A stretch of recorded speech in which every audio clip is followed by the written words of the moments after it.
கங்கை வரும் யமுனை வரும் வைகை வரும் பொருணை வரும் காதலி அருமை பிரிவில் மனைவியின் அருமை மறைவில் நீரின் அருமை அறிவாய் கோடையிலே வெட்கம் வந்தால் உறையும் விரல்கள் தொட்டால் உருகும் நீரும் பெண்ணும் ஒன்று வாடையிலே தண்ணீர் குடத்தில் பிறக்கிறோமோ தண்ணீர் கரையில் முடிக்கிறோமோ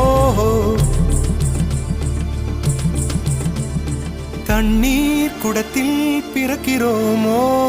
தண்ணீர் கரையில் முடிக்கிறோமோ